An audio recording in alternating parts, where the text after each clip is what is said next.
नमस्कार मेरे प्यारे साथियों, मैं मनीष देव आपके अपने यूट्यूब चैनल श्री धन राधे मोहन एमएस क्लासेस पर हार्दिक स्वागत करता हूं। दोस्तों, आज का टॉपिक इतिहास से है, जो धर्म ग्रंथ और प्राचीन धर्म ग्रंथ पर आधारित है। तो दोस्तों, पढ़ लेते हैं इसे। बहुत आसान टॉपिक है, लेकिन मैं चाहूँगा कि आप इसे अंत तक देखें, जिससे कि आपका ये टॉपिक पूरा क्लियर हो जाए। तो दोस्तों, पढ़ लेते हैं। आज भारत के प्राचीन धर्म ग्रंथ वेदों को माना जाता है। जैसा कि आप सभी लोग जानते हैं कि जो भारत के प्राचीन धर्म ग्रंथ हैं वो वेद हैं। अब दोस्तों, बात कर लेते हैं कि वेदों का जो संकलनकर्ता के तौर पर नाम आता है वो किसका आता है। तो दोस्तों, मैं आपको बता देता हूँ, वेदों का जो संकलनकर्ता के तौर पर नाम है वो महर्षि कृष्ण देवपायन वेदव्यास जी का है। अब दोस्तों, बात करते हैं कि वेद हमें क्या उपदेश देते हैं। तो बता दें आपको, वेद हमें वसुदेव कुटुंबकम का उपदेश देते हैं। अब दोस्तों, बात करते हैं कि वसुदेव कुटुंबकम का अर्थ क्या है। तो पूरा विश्व एक घर के समान है और हम सब उसके सदस्य हैं। हम सबको मिलकर एक साथ रहना चाहिए। अब दोस्तों, बात करते हैं भारतीय परंपरा के अनुसार वेदों को क्या माना जाता है। तो दोस्तों, बता दें आपको, भारतीय परंपरा के अनुसार वेदों को नित्य एवं अपरुष्य माना जाता है। अब बात करते हैं कि अपरुष्य का जो मतलब है वो क्या होता है। तो दोस्तों, मैं आपको बता दूं, अपरुष्य का जो मतलब है बिना किसी पुरुष के, अर्थात माना जाता है कि वेदों की जो रचना की है किसी व्यक्ति के द्वारा नहीं बल्कि ईश्वर के द्वारा की गई है। अब मेरे साथियों, बात करते हैं वेदों के प्रकार।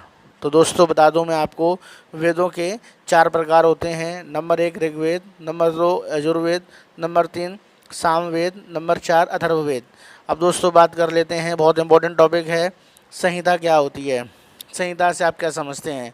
तो मैं आपको बता दूं दोस्तों, संहिता का अर्थ है चारों वेदों के संकलन को संहिता कहा जाता है। चारों वेदों के संकलन को हम संहिता का नाम दे सकते हैं, बोलते हैं। अब दोस्तों, बात करते हैं कि ऋग्वेद किसे कहते हैं। तो ऋग्वेद को पढ़ने से पहले दोस्तों मैं आपको बताना चाहूँगा कि ऋचाएँ क्या होती हैं। ऋचाएँ एक बेहद इम्पोर्टेंट टॉपिक है जो ऋग्वेद को समझने में बिल्कुल हेल्प करेगा। अब बात करते हैं कि ऋचाएँ क्या होती हैं। तो ध्यान दें, ऐसे शब्द या वाक्य जिनका जप किसी देवता को प्रसन्न करने के लिए किया जाता है उन्हें हम ऋचाएँ कहते हैं। अब दोस्तों, पढ़ लेते हैं ऋग्वेद किसे कहते हैं। तो मैं आपको बता दूं, ऋचाओं के क्रमबद्ध ज्ञान का संग्रह ऋग्वेद कहलाता है। दोस्तों, बहुत इंपॉर्टेंट बात बता रहा हूं मैं आपको कि ऋचाओं के क्रमबद्ध ज्ञान के संग्रह को हम ऋग्वेद कहते हैं। अब दोस्तों, थोड़ा आगे चलते हैं, बात करते हैं कि ऋचाओं की संख्या कितनी होती है। ऋचाओं की संख्या कितनी है तो बता देते हैं आपको। दोस्तों, ऋचाओं की जो संख्या है वो 10,462 है। अब बात करते हैं ऋग्वेद में कितने मंडल आते हैं। तो दोस्तों, ऋग्वेद में मंडलों की संख्या जो आती है वो 10 है और सूक्त आते हैं वो 1028 हैं। 1028 जो हैं वो सूक्त हैं। अब दोस्तों, बात कर लेते हैं बेहद इम्पोर्टेंट कि होत्र क्या होता है। होत्र एक बहुत इम्पोर्टेंट टॉपिक है जो अक्सर एग्ज़ाम में पूछा भी जाता है। तो बता दें आपको, ऋग्वेद में ऋचाओं को पढ़ने वाले ऋषि को होत्र कहा जाता है। ऋग्वेद में ऋचाओं को पढ़ने वाले ऋषि को होत्र कहा जाता है। साथियों, अब हम पढ़ लेते हैं ऋग्वेद में कि प्राचीनतम मंडल कौन से होते हैं। तो बता दें आपको, हम 2 से लेकर 7 तक के मंडल को प्राचीनतम मंडल के रूप में माना गया है। दोस्तों, आपको बता दें कि 2 से लेकर 7 तक के जो मंडल हैं उन्हें प्राचीनतम माना गया है, मतलब सबसे पुराना माना गया है। अब दोस्तों, बात करते हैं कि इसमें पहला और 10वां मंडल बाद में जोड़े गए हैं। ध्यान दें, बहुत इंपॉर्टेंट क्वेश्चन है कि पूछा भी जाता है कि बताइए कौन कौन से मंडल बाद में जोड़े गए हैं। तो प्रश्न का उत्तर यहाँ से मिलता है कि पहला और 10वां मंडल बाद में जोड़े गए हैं। अब दोस्तों, बात करते हैं कि विश्वामित्र द्वारा रचित ऋग्वेद के 3रे मंडल में सूर्य देवता को समर्पित गायत्री मंत्र का उल्लेख किया गया है। बहुत इंपॉर्टेंट क्वेश्चन है दोस्तों यहाँ से।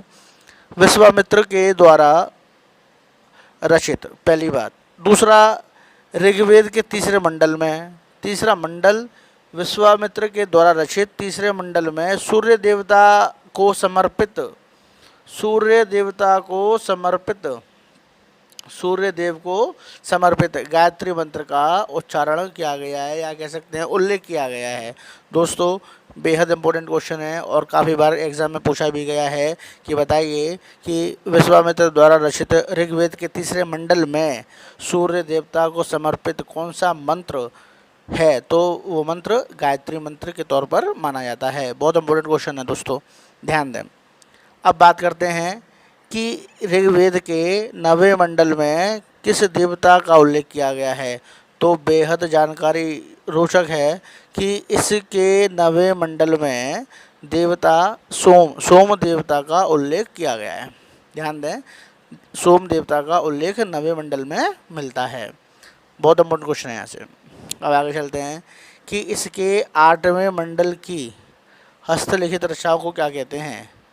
क्वेश्चंस इम्पोर्टेंट है कि इसके 8वें मंडल की हस्तलिखित रचनाओं को क्या कहा जाता है दोस्तों।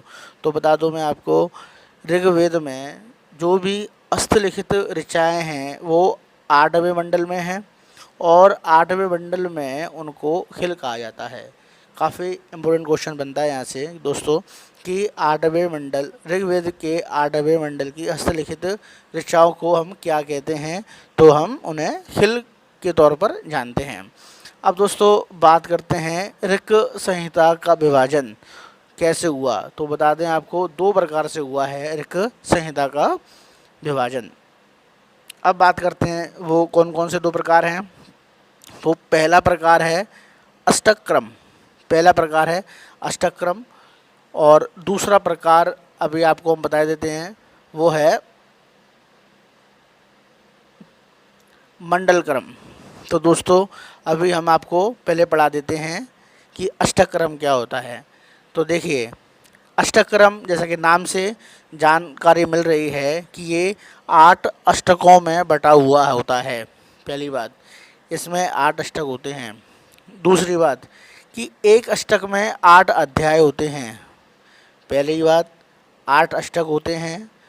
दूसरी बात, एक अष्टक में 8 अध्याय होते हैं। तीसरी बात आती है अध्याय वर्गों में बटा होता है, और जो कुल अध्याय हैं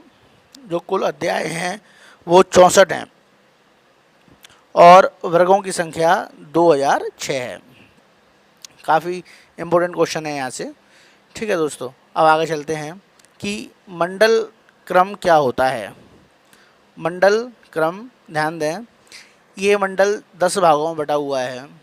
जो मंडल है वो 10 भागों में बटा हुआ है, 10 मंडल में बटा हुआ है। 10 मंडल होते हैं मंडल क्रम में। अब बात करते हैं कि एक मंडल में कई अनुभाग होते हैं। अनुभाग का मतलब होता है कि उसके छोटे छोटे भाग। अब बात करते हैं कि अनुभाग की संख्या कितनी है। तो मंडल में अनुभाग की संख्या 85 है। क्वेश्चन इम्पोर्टेंट है, कई अनुभाग होते हैं लेकिन अनुभाग कितने हैं, तो वो अनुभाग 85 हैं। एक अनुभाग में कई सूक्त होते हैं, ध्यान दें, एक अनुभाग में कई सूक्त होते हैं। और आगे चलते हैं तो मालूम पड़ता है कि एक सूक्त में कई मंत्र या फिर ऋचाएँ होती हैं। मंत्रों को ही हम ऋचाएँ कहते हैं। और ध्यान दें, जो इन मंत्रों का उच्चारण करते हैं, हमने अभी बात की थी, उन्हें हम क्या कहते हैं, होत्र, उसे हम होत्र कहते हैं।